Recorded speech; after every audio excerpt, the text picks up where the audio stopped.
रामायण अयोध्या कांड अध्याय 32वां।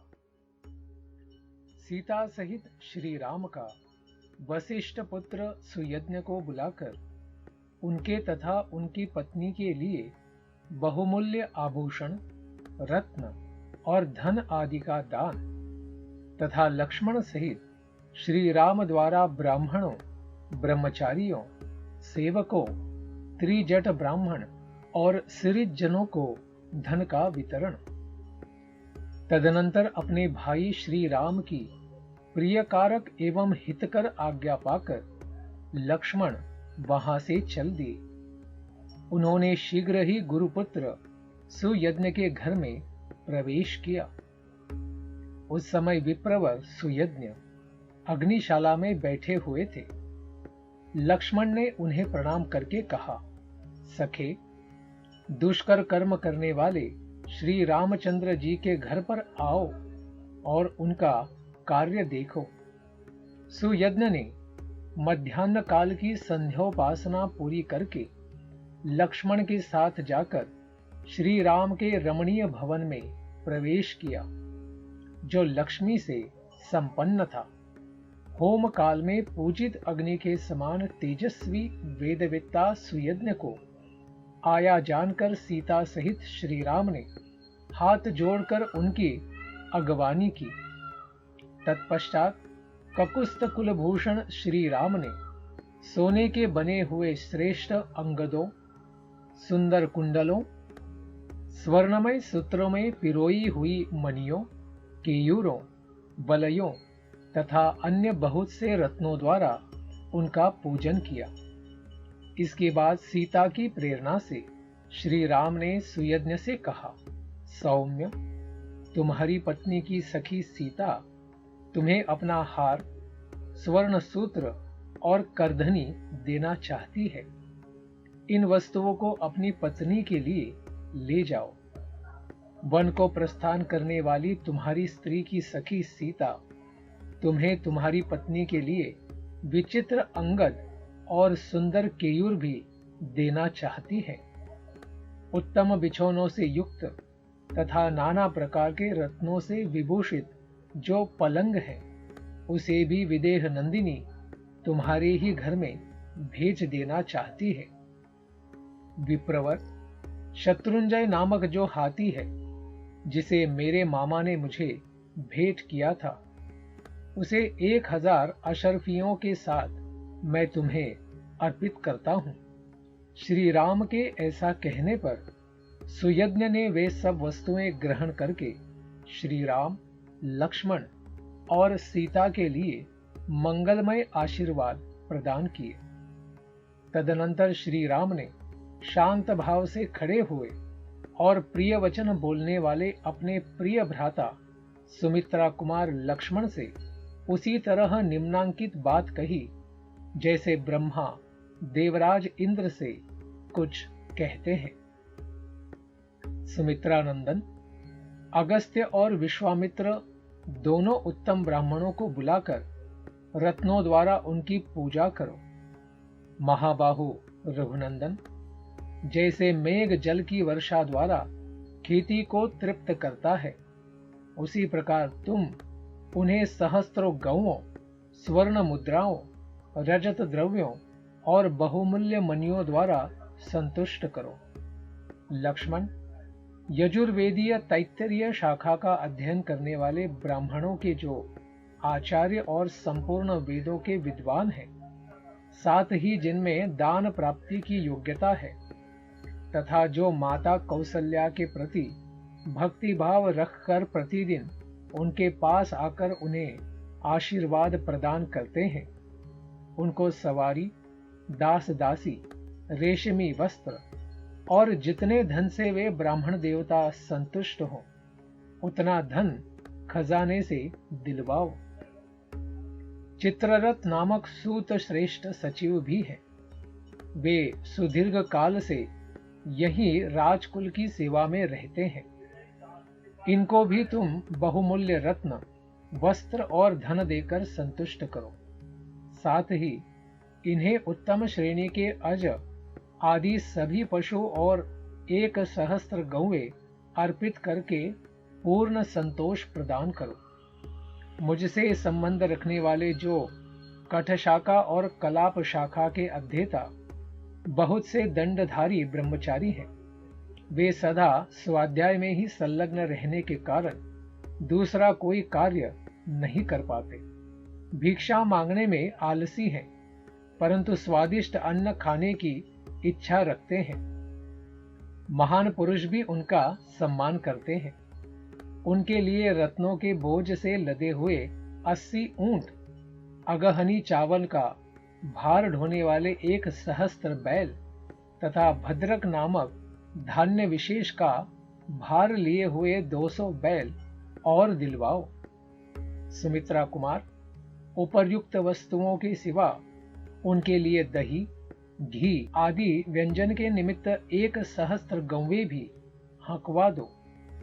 माता कौशल्या के पास मेखलाधारी ब्रह्मचारियों का बहुत बड़ा समुदाय आया है। उनमें से प्रत्येक को 1,000 स्वर्ण मुद्राएं दिलवा दो।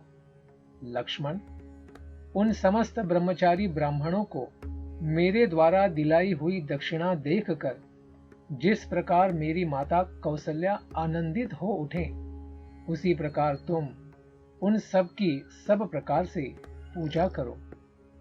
इस प्रकार आज्ञा प्राप्त होने पर पुरुष सिंह लक्ष्मण ने स्वयं ही कुबेर की भांति श्री राम के कथनानुसार उन श्रेष्ठ ब्राह्मणों को उस धन का दान दिया। इसके बाद वहां खड़े हुए अपने आश्रित सेवकों को, जिनका गला आंसुओं से रूंधा हुआ था, बुलाकर श्री राम ने उनमें से एक एक को 14 वर्षों तक जीविका चलाने योग्य बहुत सा द्रव्य प्रदान किया और उन सब से कहा, जब तक मैं वन से लौटकर न आऊं, तब तक तुम लोग लक्ष्मण के और मेरे इस घर को कभी सूना न करना, छोड़कर अन्यत्र कहीं नहीं जाना। वे सब सेवक श्री राम के वनगमन से बहुत दुखी थे। उनसे उपर्युक्त बात कहकर श्री राम अपने धनाध्यक्ष खजानजी से बोले, खजाने में मेरा जितना धन है वह सब ले आओ। यह सुनकर सभी सेवक उनका धन ढो ढो कर ले आने लगे। वहां उस धन की बहुत बड़ी राशि एकत्र हुई दिखाई देने लगी, जो देखने में ही योग्य थी। तब लक्ष्मण सहित पुरुष सिंह श्री राम ने बालक और बूढ़े ब्राह्मणों तथा दीन दुखियों को वह सारा धन बंटवा दिया।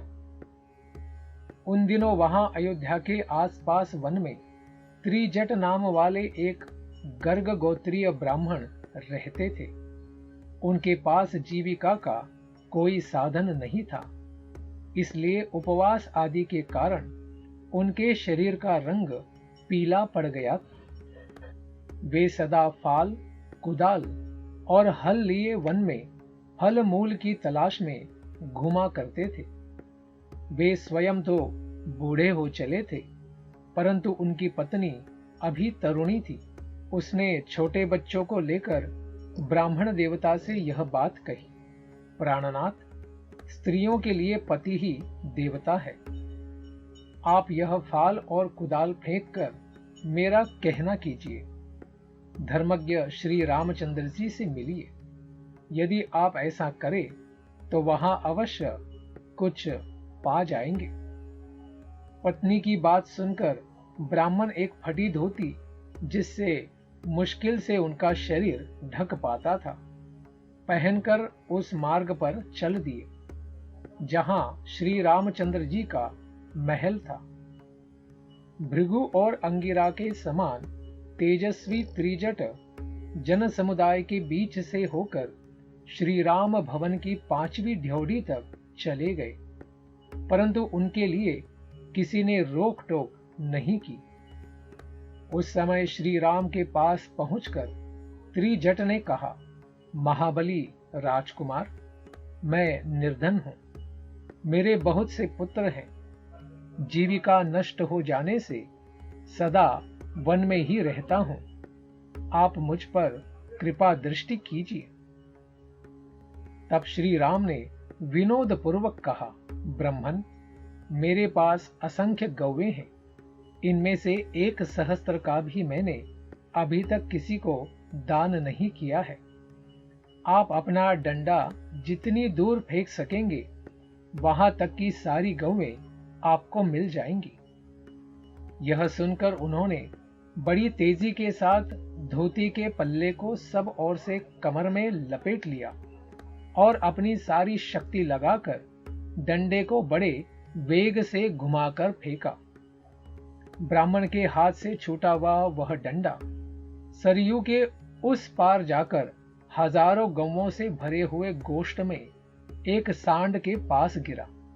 धर्मात्मा श्री राम ने त्रिजट को छाती से लगा लिया और उस सरयू तट से लेकर उस पार गिरे हुए डंडे के स्थान तक जितनी गौवें थी, उन सबको मंगवाकर त्रिजट के आश्रम पर भेज दिया। उस समय श्री राम ने गर्गवंशी त्रिजट को सांत्वना देते हुए कहा, ब्रह्मन, मैंने विनोद में यह बात कही थी, आप इसके लिए बुरा न मानिएगा। आपका यह जो दुर्लंघ्य तेज है, इसी को जानने की इच्छा से मैंने आपको यह डंडा फेंकने के लिए प्रेरित किया था। यदि आप कुछ और चाहते हो तो मांगिए। मैं सच कहता हूं कि इसमें आपके लिए कोई संकोच की बात नहीं है। मेरे पास जो जो धन है वह सब ब्राह्मणों के लिए ही है। आप जैसे ब्राह्मणों को शास्त्रीय विधि के अनुसार दान देने से मेरे द्वारा उपार्जित किया हुआ यह धन मेरे यश की वृद्धि करने वाला होगा। गवों के उस महान समूह को पाकर पत्नी सहित महामुनि त्रिजट को बड़ी प्रसन्नता हुई। वे महात्मा श्री राम को यश, बल, प्रीति तथा सुख बढ़ाने वाले आशीर्वाद देने लगे। तदनंतर पूर्ण पराक्रमी भगवान श्री राम धर्म बल से उपार्जित किए हुए उस महान धन को लोगों के यथा योग्य सम्मानपूर्ण वचनों से प्रेरित हो बहुत देर तक अपने सुहृदों में बांटते रहे। उस समय वहां कोई भी ब्राह्मण, सुहृद, सेवक, दरिद्र अथवा भिक्षुक ऐसा नहीं था जो श्री राम के यथा योग्य सम्मान, दान तथा आदर सत्कार से तृप्त न किया गया। इस प्रकार श्री वाल्मीकि जी निर्मित आर्ष रामायण आदि काव्य के अयोध्या कांड में 32वां सर्ग पूरा हुआ। हरे कृष्ण।